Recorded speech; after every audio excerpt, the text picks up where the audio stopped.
우리 옆 사람과 인사하시죠. 우리의 렘넌트들을 잘 키웁시다. 하나님께서 우리에게 참 소중한 렘넌트들을 맡겨주셨어요. 우리가 낳고 우리가 힘들어서 기르는 것 같지만 하나님의 자녀고 하나님의 소유입니다. 우리에게 잠깐 맡겨놓으시고 이제 세계복음화의 주역으로 키워서 보내라고 대형하부부터 우리 대학 청년부 귀한 렘넌트들을 우리 오믹교회 그리고 우리 가정에 보내주셨습니다. 하나님이 보내주신 줄 알고 귀하게 잘 키워서 이제 이들이 세계복음화의 주역이 될 것입니다. 또 이들을 잘 키우려면 플랫폼이 필요하죠. 우리에게는 미리 응답 주신 대로 복음에 대한 캠퍼스 이 세 가지 뜰이 회복된 그 현장에서 잘 키우고 현장으로 파송하게 될 겁니다. 근데 예수님이 예루살렘 성전에 이 교회에 가보니까 이 세 가지 뜰이 없었던 거예요.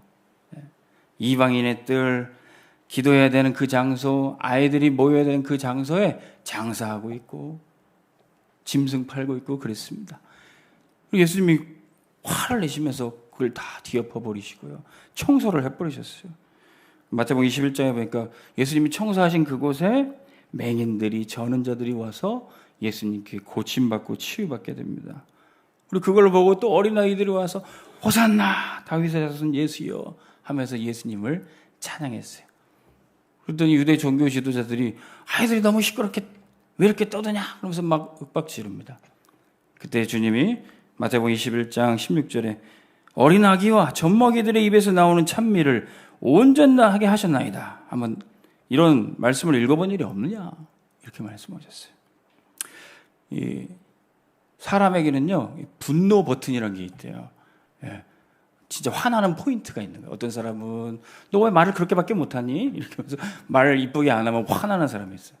어떤 사람은 밥 다 차려놨는데 자기 오기 전에 막 먹고 있으면 나 오기도 전에 왜 먼저 먹어? 먹는 거에 진심인 분들은 이렇게 화나는 포인트들이 있어요. 예수님의 분노 버튼 포인트는 뭐냐? 렘넌트였어요. 누가복음 18장 16절에는 어른들이 예배드리는데 애들은 가. 애들 막고 있을 때 예수님이 어린아이들이 내게 오는 것을 막지 마라. 단호하게 말씀하셨습니다.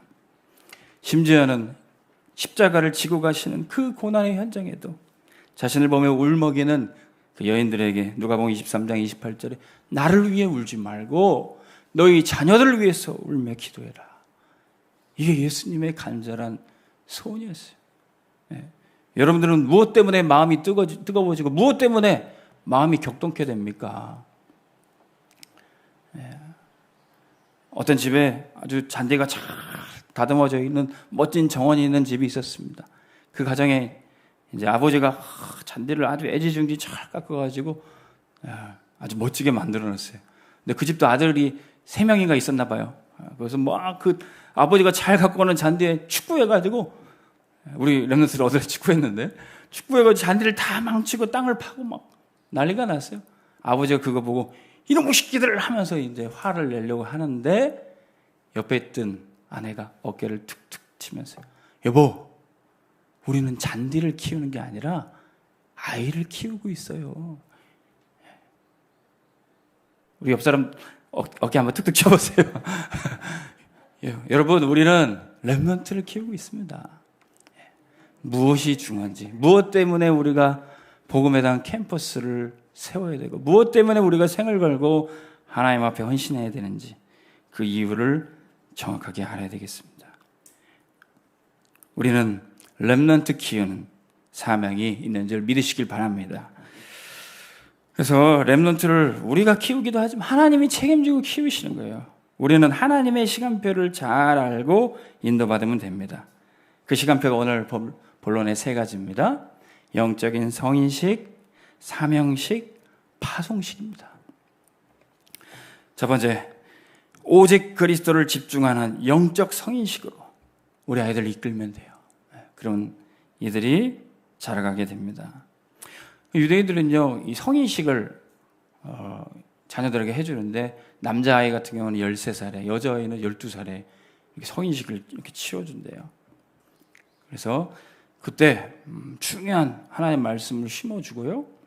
이 아이에게 주신 달란트 은사가 뭐 있나 이거 확인하게 해주고 거기에 관계된 전문인 딱 붙여주고요.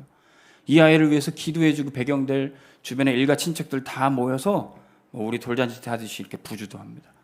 그게 한 몇천만 원 정도 된대요. 이게 또 아이들이 그 아이가 자라서 공부하고 사업할 수 있는 종잣돈이 될 수 있도록 딱 준비해 준대요. 우리는 아이들에게 많은 돈은 물려줄 수 없어도요. 중요한 복음 언약을 심어주고 이 아이에게 평생 하나님이 책임지시는 하나님의 자녀 축복 전달해야 되는 것입니다. 예. 그래서 이 영적 성인 시간 어떤 시간입니까? 예수님을 믿고 거듭난 하나님의 자녀로 이 아이가 성장하도록 이끌어주면 됩니다. 오늘 말씀 13절 보십시오. 우리가 다 하나님의 아들을 믿는 것과 아는 일에 하나가 되어 온전한 사람을 이루어 그리스도의 장성한 분량이 충만한 데까지 이르리니. 하나님의 아들을 믿고 아는 것은 이제 온전한 사람으로 그리스도의 장성한 분량까지 성장하게 됐다는 거예요. 하나님 자녀는 반드시 성장합니다. 아이가 태어나는데 그대로 제가 막둥이가 이쁘니까 너 좀 안 컸으면 좋겠다 이렇게 이쁘게 그러면 안 되는 거예요. 이 아이가 지금 모습이 이쁘긴 하지만 성장하고 자라가야 되는 거예요. 어떻게 자라갑니까? 요한복음 3장에 유대인의 종교 지도자고 성경 박사했던 이 사람이 니고데모라는 사람이 예수님께 밤중에 찾아왔어요. 사람들의 눈을 피해서 몰래 왔는데 그때 예수님이 대뜸 말씀하시는 거예요. 당신이 물과 성령으로 거듭나지 않으면 하나님 나라 갈 수 없다. 아니 나는 성경 박사인데요. 가르치는 교사인데요. 종교 지도자인데요. 당신이 거듭나야 된다. 아니 내가 어떻게 거듭납니까? 엄마 뱃속으로 다시 들어갑니까? 이 니고데모는 수십 년 동안 성경도 가르치고 종교 생활했지만 영적인 지식은 하나도 없어요. 우리가 우리 아이들에게 세상 지식과 세상 성공 전달하기 전에 영적인 축복 누리게 해야 될 줄로 믿습니다. 이 아이가 하나님의 자녀 축복을 어떻게 누리는지 그리스도께 집중하도록 안내해 줘야 돼요. 어떻게 하나님의 자녀가 됩니까? 요한복음 1장 12절에 영접하는 자 곧 그 이름을 믿는 자들에게 예수 그리스도를 내 속에 영접하면 예수 이름을 믿으면 하나님의 자녀 되는 권세를 누린다. 이래서 구원받는 거예요. 이래서 하나님 자녀 되는 거예요. 할례를 받고 세례를 받고 종교 의식을 행해서 구원받는 게 아닙니다. 우리가 이따 2부 예배 때도 세례식이 있겠지만 예수 그리스도를 믿고 영접한 그 사람이 구원받는 거예요. 세례는 이 아이가 이 사람이 구원받은 하나님의 자녀다. 그것을 확인하고 우리 모든 교우들이 증인되어지는 그런 시간입니다. 예수님도요, 이 세례를 받으셨어요. 그리고 우리에게도 너희는 가서 모든 민족을 제자 삼고 세례 줘라. 세례 주라고 명령하셨어요. 근데 죄 없으신 예수님은 이미 하나님의 아들이신 예수님 세례 받을 필요 없어요. 근데 우리가 구원받은 하나님의 자녀가 세례 받을 때 어떤 축복을 누리는지 보여주기 위해서 마태복음 3장에 이 세례 요한에게 직접 세례를 받으셨어요. 예수님이 물속에 들어가 세례받고 올라오실 때 하늘문이 열리고 성령이 비둘기같이 임하고 하나님 아버지의 음성이 들렸습니다. 이는 내 사랑하는 아들이요 내 기뻐하는 자다. 오늘 우리 렘넌트가 세례 받을 때 하늘에 진동하는 이 음성이 들려줄 줄 믿습니다. 지금도 우리 아이들이 예배 드릴 때 우리 아이들을 향하여 이는 내 사랑하는 자요 내 기뻐하는 렘넌트다 말씀하여 주시는 것입니다. 이렇게 하나님의 자녀가 한 아이가 태어나면 그냥 내버려두면 안 되죠. 저절로 크는 게 아니에요. 신령한 젖을 먹여야 돼요. 베드로전서 2장 2절에 갓난아기들과 같이 순전하고 신령한 젖을 사모하고 그래서 너희로 구원에 이르도록 자라게 하려 함이라. 하나님의 말씀이요, 이 아이들이 자라갈 수 있도록 모든 영양분을 다 공급해줘요. 저도 아이 셋 키우면서 이 집사람 통해서 이 젖을 물려서 먹이는 거 보니까 신기하더라고요. 그 조그만한 거 몇 방울 안 되는 거 이 젖 먹이는데 뭐 고기를 먹는 게 또 아니에요. 갈비를 뜯는 것도 아니에요. 근데 다음 날 보니까 이렇게 커 있고 이렇게 커 있고 이렇게 커 있고. 아, 이 젖이라는 게 참 신기한 거구나. 그 엄마의 젖 안에는 아이가 자랄 수 있는 모든 영양분 그리고 질병 균들이 오는 것을 모두 막아내는 면역력이 다 들어가 있어요. 그거 하나 먹는데 우리 아이들에게 공급하는 이 하나님의 말씀은 세상의 모든 사단의 공격을 다 막아내고 하나님의 자녀로 성장할 수 있는 모든 답이 들어있는 줄 믿으시기 바랍니다. 이 신령한 저절 잠깐인 것 같은데 주일 예배 잠깐 말씀 들어도 이 아이가 자라나가요. 근데 현장에서 학교에서 잠깐 말씀 묵상해도 한다면 얼마나 더 잘 자라가겠습니까? 이 말씀의 꿀을 우리가 잘 먹여야 되는 것이죠. 그렇다면 두 번째, 이 렘넌트는 세상에 속지 않고 사랑 안에서 예수님처럼 자라가게 됩니다. 14절 15절 보세요. 이는 우리가 이제부터 어린아이가 되지 아니하며 사람의 속임수와 간사한 유혹에 빠져 온갖 교훈의 풍조에 밀려 요동하지 않고 오직 사랑 안에서 참된 것으로 하여 범사에 그에게까지 자랄지니 그는 머리 곧 그리스도시라. 우리 렘넌트들이 세상에 나가는데 하나님의 말씀으로 답을 얻고 세상에 나가서 속지 않도록 가르쳐줘야 돼요. 그래서 어린아이지만 이제는 어린아이같이 되지 않아야 됩니다. 우리 신앙의 성장을 이룩하는 새가족분들도 우리 모든 성도님들도 이제 어린아이 신앙을 버려야 돼요. 아니 목사님 예수님은 어린아이같이 돼야 천국에 들어간다고 그랬는데요. 마태복음 18장에 예수님이 한 어린아이를 이렇게 세우면서 너희들이 이 어린아이같이 되지 않으면 결단코 천국에 들어가지 못하리라. 천국에는 이 어린아이 같은 자가 큰 자니라. 이런 말씀 하셨잖아요, 목사님.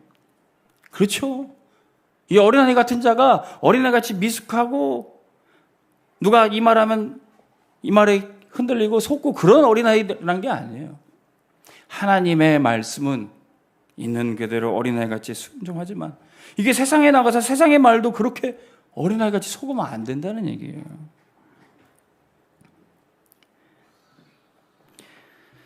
야고보서 1장 13절에 16절에 사람이 시험을 받을 때 내가 하나님께 시험을 받는다 하지 말지니 하나님은 악에게 시험을 받지도 아니하시고 친히 아무도 시험하지 아니하시느니라. 우리 예호가 하나님이 모든 것을 다 주관하시지 이 말씀을 들으니까 심지어는 자기가 잘못한 것도 하나님께 책임을 전가하더라고요. 하나님이 왜 나한테 이런 문제를 가져다 주고 시험을 주시지? 이번 주간에 제가 아이들 좀 이렇게 쉬는 시간, 저도 좀 쉬는 시간 갖기 위해서 수영장 데리고 갔어요. 수영장 막 신나게 하고 라면을 먹는데 지들끼리 붙어서 이 라면 먹는데 라면 국물이 이렇게 튀었나 봐요. 예. 그랬더니 뜨거워 하면서 하나님 왜 저한테 이런 시련을 주십니까? 그거는 네가 잘못했어. 네가 빨리 먹으려고 그래서 라면 국물 흘린 거잖아. 근데 우리 아이들이 모든 문제를 하나님이 시험하시고 하나님이 가져다 준 줄 자각할 때가 있어요. 이게 어린아이 신앙이죠. 제가 한 10년 전에 지도하던 학생이 있었어요. 이제 고등부를 졸업하고 공부 잘하는 학생이었어요. 그래서 카이스트 대학교에 이렇게 진학을 했습니다. 그 10년 전에 그 똑똑한 수재들이 그 카이스트 대학교에서 공부하다가 막 정신 문제가 오니까 학교 빌딩에서 막 뛰어내리고 그게 한 2-3명이 연달아 있어서 뉴스에 보도도 되고 많이 그랬어요. 근데 이 아이가 그 카이스트 대학에 간다 하니까 하나님이 너를 그 현장에 보내시는가 보다. 거기에 공부는 잘하지만 영적 문제로 고통당하는 사람들 네가 살려내라. 그래서 막 교회에서 기도해주고 막 파송해서 보냈어요. 근데 이 아이가 이제 주중에는 학교에 있다가 주일날 예배 나와야 되는데 한 주, 2주 계속 빠지기 시작하는 거예요. 한 몇 개월, 한 3개월 안 나왔어요. 그러다가 이제 전화해서 한번 왔는데 이 아이 표정이 완전 맛이 갔어요. 아주 믿음이 좋고 고등부 회장도 했던 친구였는데 목사님 저는 하나님이 안 믿어져요. 하나님이 없는 것 같아요.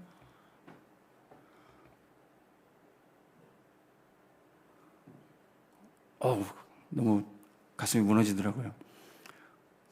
왜 하나님이 없나? 이 친구가 전공한 과목이 우주과학이었는데 제가 교수님 밑에서 이렇게 수업도 듣고 이렇게 조교로 교수님이 잘 봐가지고 또 불렀나 봐요. 이런 일을 하면서 보니까 저는 하나님이 안 믿어져요. 그냥 우주는 뭐 여러 가지 이론 뭐 얘기하고 막 하는데 저는 잘 모르겠는데 그렇게 탄생이 됐지 하나님 만드신 게 아닌 것 같아요.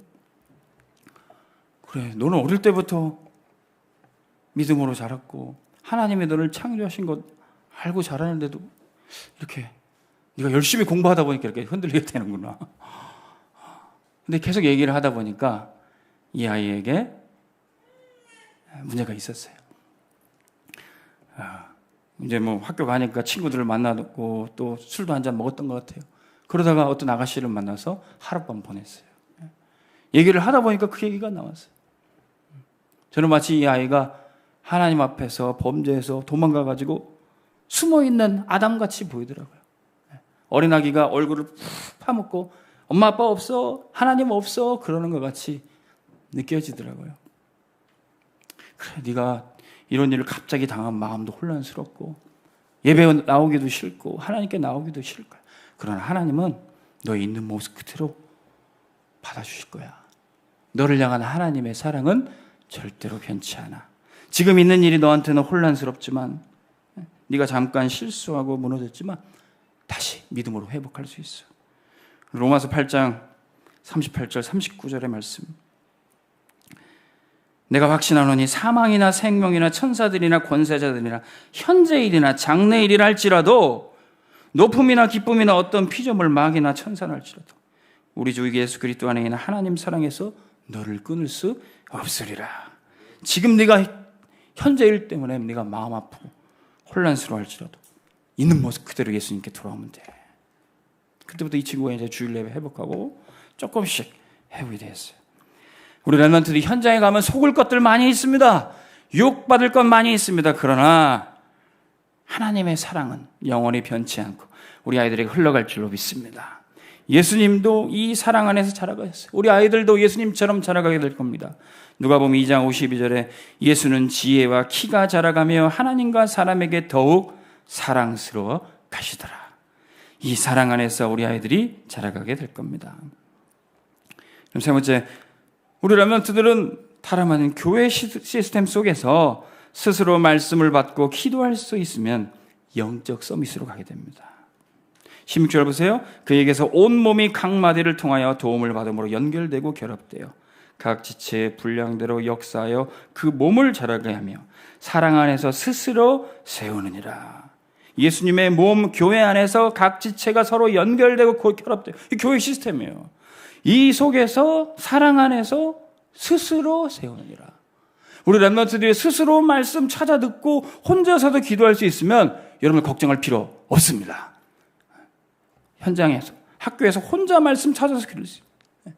그래서 우리 렘넌트들 기억하세요. 이번 주간에 강단 말씀 내가 매일 한 번은 묵상해야 되겠다. 주일학교 말씀 내가 한번 노트 펴서 봐야 되겠다. 기도 시험 말씀 매일 놓치지 말아야겠다. 이거 할 수 있으면 우리 렘넌트들은 하나님이 책임지고 인도하십니다. 사무엘이 그 축복을 누렸던 거예요. 어머니 한나가 나실이나 언약 붙잡고 성서로 교회로 보냈어요. 이 사무엘은 교회에서 살았던 겁니다. 교회 시스템 속에서. 그래서 어느 날 주의 종 엘리의 말씀 통해서 하나님이 너를 부르시는가 보다. 하나님 너를 부르실 때 이렇게 기도해라. 말씀하옵소서 주의 종이 듣겠나이다. 주의 종 통해서 주신 말씀 통해서 하나님의 음성이 들려지는 거예요. 우리 렘넌트들은 여러분들 담당하시고 지도하시는 목사님 말씀에 완전 순종하시길 바랍니다. 그 시스템 속에서 여러분들이 영적 서밋으로 가게 되는 겁니다. 예수님도 그 축복을 누렸던 거예요. 6월절에 어머니 마리아와 아버지 요셉 손붙잡고 예루살렘 성전에 예배 드리러 갔습니다. 근데 이 어머니 아버지는 오전 예배만 드리고 일찍 집에 가셨던 모양이에요. 근데 예수님은 거기서 교사들과 같이 말씀 포럼하고 기도하고 예수님이 거기 성전에 계신지도 모르고 그 어머니 마리아와 요셉은 그냥 집으로 가버렸어요. 사흘 길을 찾아서 우리 예수가 어디 갔지? 알고 보니 성전에 있던 거예요. 예수님을 막 혼내키면서 어디 갔었어? 엄마 손 붙잡고 다녀야지. 제가 아버지 집에 있는 줄 모르셨습니까? 아주 태연하게 얘기했어요. 엄마 아빠는 일찍 오전 예배만 드리고 가셨는데 이 아이는 늦게까지 찬양전도까지 하고 포럼까지 다 마치고 교회에 느긋하게 있는 거예요. 와, 우리 아이들이 이렇게 자라야 될 줄로 믿습니다. 교회의 시스템 속에서. 그러면 이 아이는 하나님이 책임지신 겁니다. 두 번째, 유일한 답을 현장에 갖고 가는 사명식, 우리 아이들이 이 시간표로 지나고 있습니다. 세상 보내기 전에 깨닫게 해줘야 돼요. 허망한 불신자 현장을 부러워하지 말라. 17절, 그러므로 내가 이것을 말하며 주 안에서 증언하노니 이제부터 너희는 이방인이 그 마음에 허망한 것을 행한 같이 행하지 말라. 세상 사람들이 잘 사는 것처럼 보이지만 오히려 예수님도 안 믿고 귀신 섬기는 사람들이 더 부자고 더 성공한 것처럼 보일 수도 있어요. 근데 그 잠깐입니다. 악인의 형통, 불신자들의 성공 부러워할 필요 없어요. 모세가 하나님이 인도하셔서 애굽의 왕자 자리까지 갔지만 그 왕자 자리, 그 왕궁의 향락 부러워하지 않았어요. 거기에 속지 않았어요.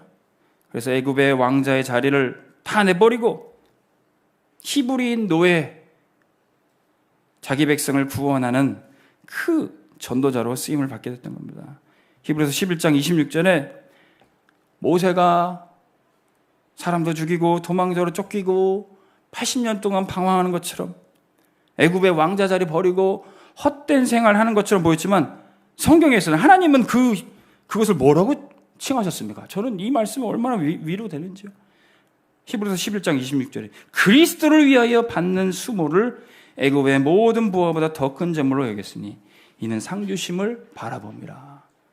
제가 다락방 전도운동 하면서 물론 제가 복음 사모에서 오기도 했지만 오면서 막 실수도 많이 했습니다.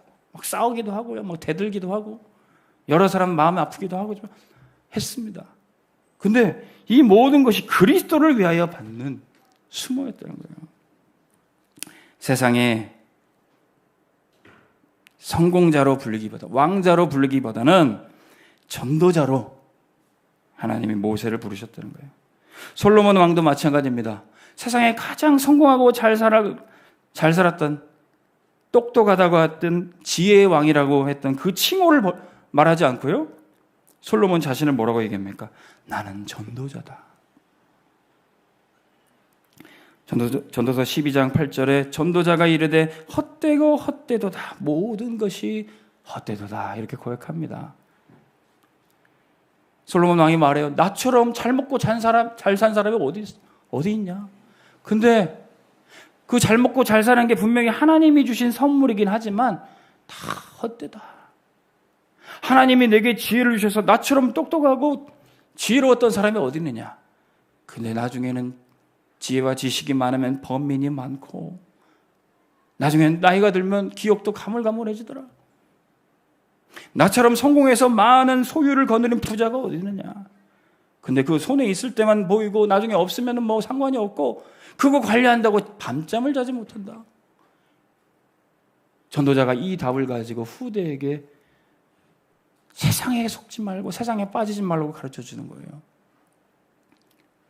아무리 똑똑해도 아무리 많은 것을 가져도 사람이 태어날 때가 있고 죽을 때가 있고 가질 때가 있고 잃어버릴 때가 있고 만물의 때가 있는데 그 모든 때에 우리가 누릴 축복은 여호와 하나님을 경외하는 것이다. 이것이 진짜 최고 행복이다. 전도자는 이 답을 후대에게 전해주고 있어요. 오늘 언약가진 믿음의 부모들, 우리 모든 사역자들 이 답을 우리 후대에게 전달하시기 바랍니다. 세상은 하나님 떠나서 생명 없이 팡탕하며 살아가고 있습니다. 이런 세상을 우리가 두려워할 필요 없죠. 18절 19절 보십시오. 그들의 총명이 어두워지고 그들 가운데 있는 무지함과 그들의 마음이 굳어짐으로 말미암아 하나님의 생명에서 떠나 있도다. 그들이 감각 없는 자가 되어 자신을 방탕함에 방임하여 모든 더러운 것으로 욕심을 행하되. 하나님 떠나서 생명 없이 그냥 네피림처럼 살아가요. 그저 추구하는 게 육신적인 욕구, 감각이 뭡니까? 눈으로 보는 거, 듣는 거, 맛보는 거. 감각이 분명히 있는데 너무 많은 자극이 들어오면 이게 무뎌져요. 감각이 없는 것처럼 들어요. 이해하기 쉽게 여러분들이 뷔페 가면 너무 맛있는 게 많다 이게 눈에 싹 들어오고 접시에 싹 담아와서 먹다 보면 이게 무슨 맛인지 전혀 안 느껴져요. 그래서 뷔페 가면 별로 맛이 없다. 나중엔 다 얘기해요. 왜? 너무 많은 자극들이 한꺼번에 오기 때문에. 우리 아이들이 보는 핸드폰, TV 너무 많은 영상들이 막 들어오니까 뭘 봤는지 하나도 기억 안 나요. 이 감각이 없어져 버려요. 홈쇼핑 광고 보면 너 다 갖고 싶다. 너무 많은 게 들어오니까 뭘 가져야 될지도 몰라요. 이게 세상에 속이는 것입니다. 요셉은 그러나 하나님과 함께함으로 이 세상에 어마어마한 감각들이 밀려올 때 속지 않았어요. 하나님이 함께하심으로 요셉은 형통하였더라. 그래서 요셉이 노예로 팔려갔지만 보디발 집에서도 뭐 하는 일마다 잘하니까 그 주인 보디발이 모든 것을 다 맡겼어요. 모든 것이 다 요셉의 눈에 들어오고 귀에 들려오고 요셉이 손에 쥐어서 다 움직일 수 있었어요. 근데 그때 요셉은 속지 않았어요. 모든 것을 다 쥐고 흔들 수 있을 때 이 보디발의 부인이 찾아와서 유혹합니다. 그때 속지 않았어요. 왜? 나는 지금 하나님과 함께이기 때문에. 창세기 39장 9절에 내 주인이 나한테 모든 것을 다 금하지 않고 다 맡겼지만 당신만은 아닙니다. 내가 어찌 이 죄를, 이 큰 악을 행하여 하나님께 죄를 지으려. 주인에게 죄를 진다는 것도 아닙니다. 내가 지금 하나님과 함께 있기 때문에 내가 하나님 앞에서 어떻게 죄를 짓겠습니까? 우리 렘넌트들은 이 축복 누려야 됩니다. 세상에 많은 유혹과 자극이 올 때 하나님과 함께하는 축복 누릴 때 우리 렘넌트는 속지 않을 줄로 믿습니다. 근데 오히려 누명 써서 감옥에 갇혔어요. 그때 생각합니다. 이렇게 애굽에 잘 사는 사람들, 성공한 사람들 수준이 이 정도밖에 안 되는구나. 세상에 권력과 힘 가지고 전도자를 핍박하고 공격할 때도 오히려 두려워할 필요가 없어요. 이 수준밖에 안 되는구나. 나중에 바로왕 앞에 서서도 깨닫게 됐어요. 전 세계 최고 성공하고 잘 사는 애굽 왕이 밤에 잠 못 자고 꿈꿔서 시달리고 있는 겁니다.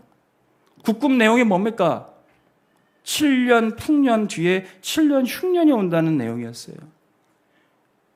7마리 살찐 황소가 있었는데 7마리 삐쩍 마른 황소가 갑자기 나타났더니 그 황소들 다 잡아먹어버렸어요.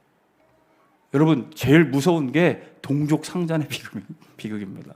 개가 개를 잡아먹고 사람이 사람을 잡아먹는 게 그거 무서운 거예요. 그거. 악몽입니다. 그거 꾸고 이 바로왕이 얼마나 덜덜덜덜 떨었겠는지. 요셉은 그때 깨달은 거예요. 이렇게 성공한 사람도 이렇게 밤에 잠 못 자고 악몽으로 영적 문제로 시달리고 있구나. 우리 렘넌트들이 간 학교에, 직장에, 세상 서밋들이 이런 영적 문제로 고통당하고 있는 거예요. 다윗이 사울 앞에 가보니까 하나님의 기름 부어 세워주시는 왕인데 이 악신에 시달려가지고 고통당하는 거예요. 거기서 하나님께 찬양하고 경배를 드립니다. 그때 흑암이 무너지게 돼 있어요. 우리 렘넌트들이 가 있는 학교, 직장에 찬양하고 기도할 때 흑암 망대가 무너질 줄로 믿습니다. 이 축복 누리도록 파송하는 거예요. 저도 이 부대 가보니까 이 해군 훈련소에서 제가 1년 반 동안 이 진중 세례식 하면서 사역했었거든요. 근데 거기에 부대장 장군이 자꾸 교회를 방해하는 거예요. 이 세례 숫자가 나중에는 이제 교회 규모와 또 뭐 여러 가지 전도하는 데 관련된 것을 결정할 수 있거든요. 근데 이 사람이 불교 신자인데 막 교회는 은근히 막 불이익 주고 막 핍박하고 막 그랬어요. 그래서 한번 만나보니까 자기 사무실에 이렇게 부적 붙여놓고 있어요. 대한민국 엘리트가 무당한테 찾아가서 부적 받았겠죠. 근데 다크서클이 이렇게 내려와 있어요. 잠 못 자가지고. 근데 알고 보니 이 사람이 어릴 때는 주일학교 다녔어요. 어머니가 권사님이래요. 근데 불자랑 결혼해가지고 지금 불교 신자가 돼 있는 거예요. 얘기 들어주면서 조용히 흑암 꺾었습니다. 근데 하나님 이분을 기도할 때 하나님 이분을 딴 데 보내시든지 이분이 돌아오든지 알아서 해주세요. 그랬더니 딴 데 싹 보내시더라고요. 그때부터 제가 정상적으로 세례 사역할 수 있었습니다. 제가 그때 한 1000명 정도 진중 세례식, 매 기수마다 한 100명 정도씩 1년 동안 세례를 줬던 것 같아요.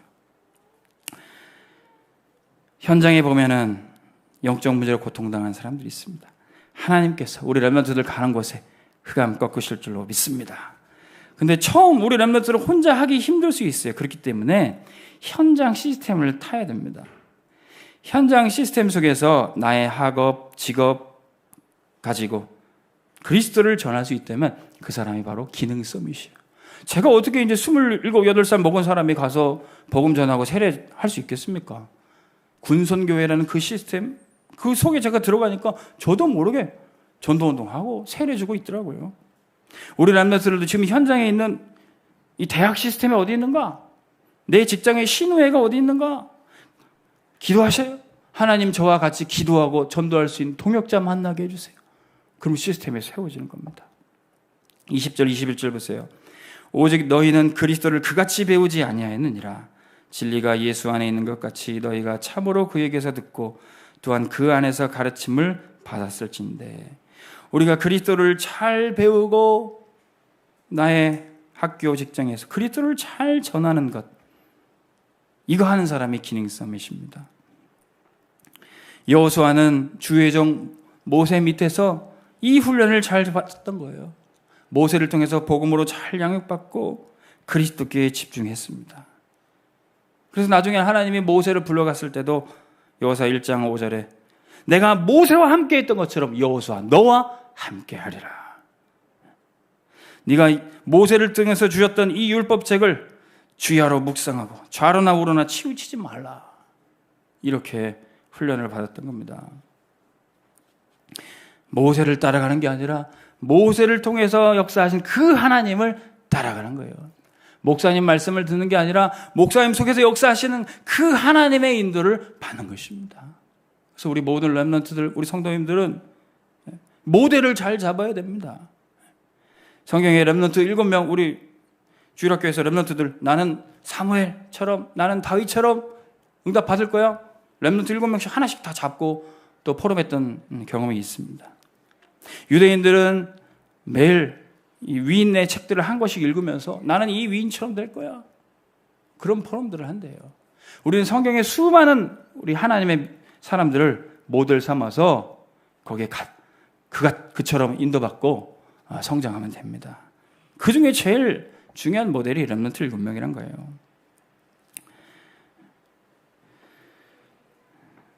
하나님께서는 바울과 프리스길라 부부의 만남을 통해서 생업을 같이 하고 그 현장의 기능 가지고 전도운동하게 하셨어요.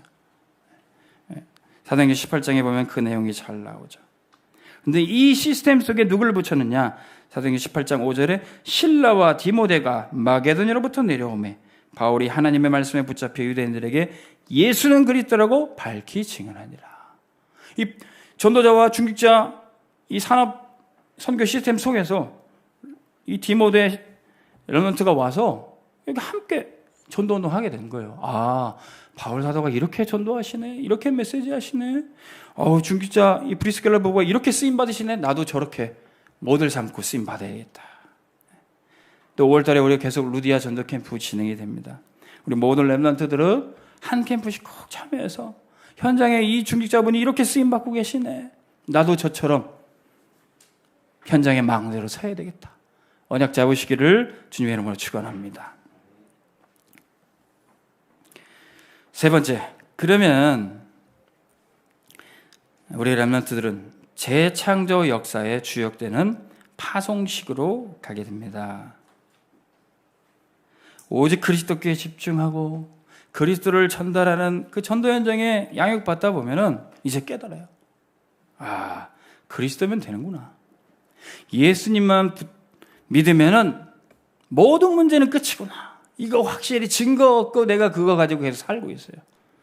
그러면 어떤 결론을 얻게 됩니까?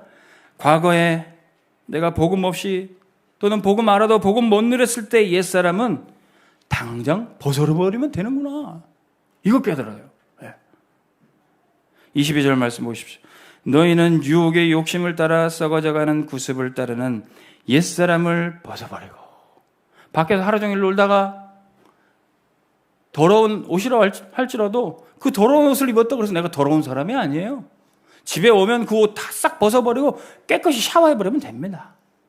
하나님이 우리를 그렇게 옛사람은 언제든지 벗어버릴 수 있도록 인도하셨어요. 그런 복음을 주신 거예요. 아까 말씀드렸던 그 카이스트 학생도 처음에는 막 내가 진짜 망하는 사람 같고 그렇게 사단이 정죄하는 것에 속고 그랬지만 항상 옛사람을 벗어버려야 되는 거예요. 현재 문제뿐만 아니라 계속 또 실수하고 넘어질 수도 있어요. 근데 그 옛사람은 계속 벗어버리면 돼요. 아무리 오래된 문제라 할지라도 그리스도 한 분만 붙잡으면 끝나는 것입니다. 요한복음 5장에 베데스다 연못에 예수님이 찾아가셨어요. 거기에는 이따가시 천사가 내려와가지고 그 연못을 휘 저으면 연못이 휘 동해진다고 합니다. 그 동해진 물에 누구든지 어떤 병에 걸렸든지 그 물에 처음 뛰어드는 사람은 치유받는데요. 그러니까 거기 막 사람들이 병 고치려고 막 모여 있는 거예요. 근데 거기에 무려 38년 동안 그 연못에 뛰어들려고 준비하고 있던 병자가 있었던 겁니다. 근데 걷지 못하고 뛰지 못하니까 기어가다 보니까 항상 다른 사람이 먼저 그 연못에 들어가는 거예요. 38년 동안 제일 먼저 들어가야지 치유받는데 언제는 뭐 2등으로 들어간 적이 있었을까요? 3등으로 들어간 적이 있었을까요? 근데 2등, 3등은 중요치 않아. 1등만 기억하는 세상. 치유받는 베데스다 연못이었어요. 여러분, 세상은 어떻습니까? 네가 1등 해야 돼. 열심히 노력해야지 네 문제 해결이 되고. 종교 율법은 뭐라고 가르칩니까? 네가 열심히 노력해야, 매달려야 네 문제가 해결될 수 있어. 38년이 아니라 평생 그 종교 율법에 세상의 고리에 묶여 사는 사람들이 많이 있다는 거예요. 우리 아이들도 학교 가면 1등도 못하는데 계속 거기 붙잡혀 있어요. 하나님이 주시는 그 은사, 그 탤런트를 찾지 못하고 그저 그냥 남들 하는 대로 공부하고 끌려가고, 내가 왜 공부를 해야 되는지, 내가 왜 38년 동안 왜 여기서 기어다니고 왜 저 연못에 들어가려고 했지? 그 의미도 까먹은 채 거기 있었던 거예요. 근데 그때 이 사람에게 주님이 만나주신 거예요. 찾아오신 거예요. 당신이 뭘 원하십니까? 당신이 저기 1등으로 들어가는 게 목적입니까? 낫고자 하십니까? 주여, 내가 낫고자 합니다. 진짜 내 삶의 목적을 알았어요. 진짜 내가 여기 온 목적을 알았어요. 1등 하는 게 중요한 게 아니라 치유받으면 되잖아요. 일어나면 되잖아요. 그때 주님이 말씀하십니다.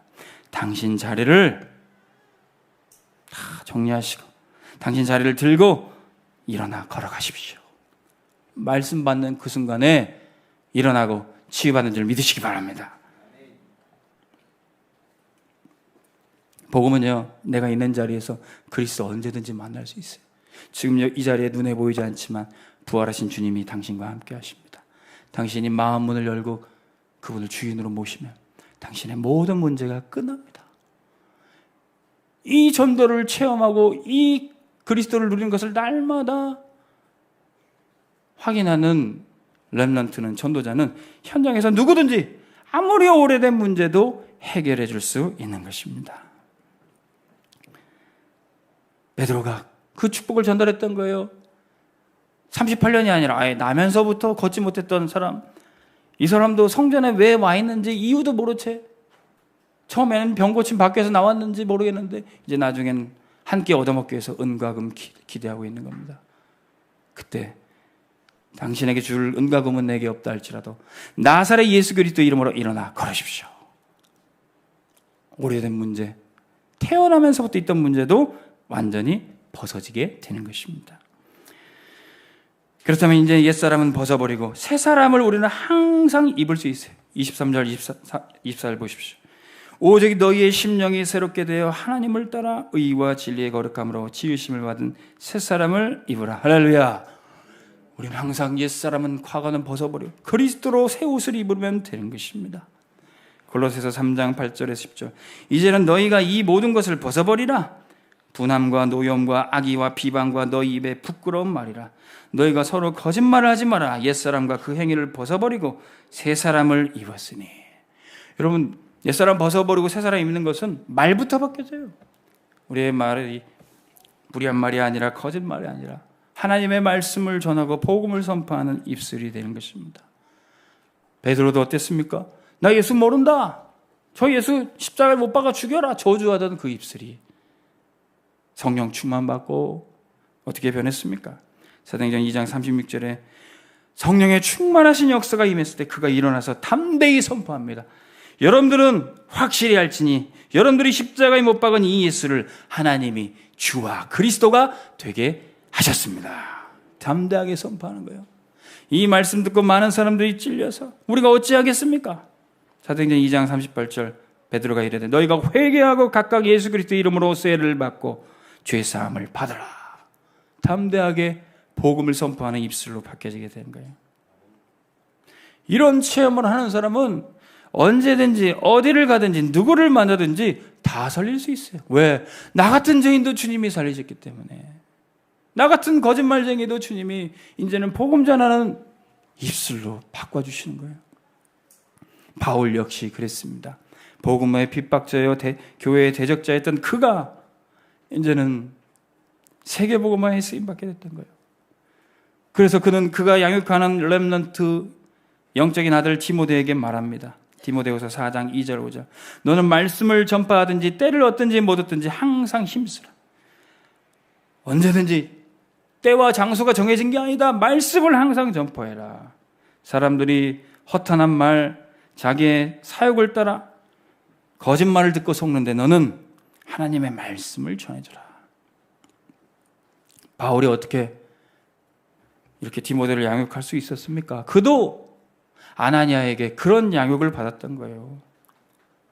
하나님의 아나니아를 핍박자 사울에게 보낼 때 이렇게 아나니아는 대답합니다. 사도행전 9장 13절에 아나니아가 대답하되 주여 이 사람에 대하여 내가 여러 사람에게 듣사온즉 그가 예루살렘에서 주의 성도에게 적지 않은 해를 끼쳤다 하더니 심지어는 14절에 여기서도 주의 이름을 부르는 모든 사람을 결박할 고난을 대제사장에서 받았나이다. 사람들의 평판은 안 좋은 사람이에요. 이 사람에게 갔다가 괜히 나도 잡히고 죽을 수 있어요. 근데 아나니아는 어떻게 이런 사람을 찾아가서 살릴 수 있었습니까? 주님이 다른 말 하지 않으셨어요. 15절에 주께서 가라. 이 사람은 내 이름을 이방인과 임금들과 이스라엘 자손들에게 전하기 위하여 택한 나의 그릇이라. 그냥 말씀대로 갔어요. 말씀 따라 갔어요. 우리는 이렇게 쓰임받는다면 언제든지 누구든지 어디를 가서든 살릴 수 있음을 믿으시기 바랍니다. 우리라면 이렇게 문화 서밋으로 가게 될 거예요. 로마까지 땅끝까지 가게 될 것입니다. 바울은 이제 가는 곳마다 옆에 있는 모든 사람들을 살려 심지어는 풍랑 가운데 사람의 힘으로 막을 수 없고 해결할 수 없는 문제 가운데서도 주님이 바울에게 말씀하십니다. 바울아 두려워하지 말라. 네가 가이사 앞에 서야겠고 너와 함께 항해하는 자, 이 풍랑 속에 있는 자 다 네가 살릴 것이다. 우리 온빛교회는 어찌 보면 사람의 힘으로는 막을 수 없고 해결할 수 없는 문제 가운데 있을 수 있습니다. 그러나 하나님이 우리와 함께하는 모든 자들을 우리 렘넌트 살리고 237 5천족을 살리는 그 현장으로 우리를 인도하여 주실 줄로 믿습니다. 결론의 말씀, 어제 핵심 말씀 보니까 우리 렘넌트 자체가 망대다 이런 말씀 주시더라고요. 우리 전도자 한 사람이 망대다. 이제 성인식, 사명식, 파송식의 시간표를 통해서 우리 렘넌트들은 예수님처럼 자라가게 될 겁니다. 그게 바로 작은 그리스도예요. 우리 렘넌트는 예수님처럼 세상에 보내질 겁니다. 작은 그리스도예요. 우리 렘넌트들은 예수님처럼 세상 살리는 작은 그리스도로 우리 온빛교회 잘 키우시기를 주님의 이름으로 축원합니다. 우리 찬양 복의 군원 찬송하시면서 말씀 생각하겠습니다.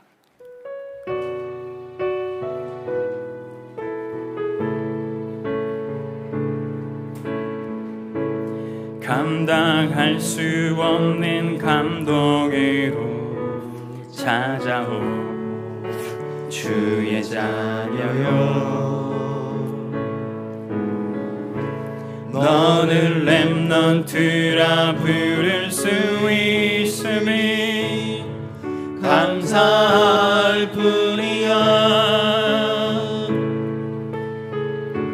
험하고 큰 세상처럼 보이지만 그보다 더 큰 하나님께서 너를 지명하여 부르시고 세상 살릴 능력으로 지금 너와 함께 하셔. 온갖 거짓과 탐욕으로 물든 현장에 증인으로 전도자로 세워주실 그 일은 너의 그 뛰기 시작한 심장박동이 오직 하나님께만 영광이 될 수 있는 시작과 끝이 되기를 기도해. 아주 오래전에 우리에게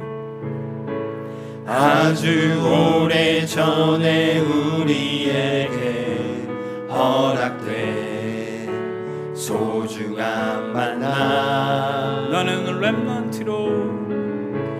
너는 렘넌트로 이 시대 살리는 축복된 전도자. 복음의 깊은 뿌리가 내려지고 언약의 전달자로 나아가. 그래 저기 그곳 황폐한 땅 살아계신 하나님이 항상 너와 함께 하셔. 온갖 거짓과 탐욕으로 물든 현장에 증인으로 전도자로 세워주실 그 일은 너의 그 뛰기 시작한 심장박동이 오직 하나님께만 영광이 될 수 있는 시작과 끝이 되기를 기도해. 온갖 거짓과 탐욕 그 현장 살릴 전도자에 증인으로 전도자로 세워주실 그 일은 너의 그 뛰기 시작한 심장박동이 오직 하나님께만 영광이 될 수 있는 시작과 끝이 되기를 기도해.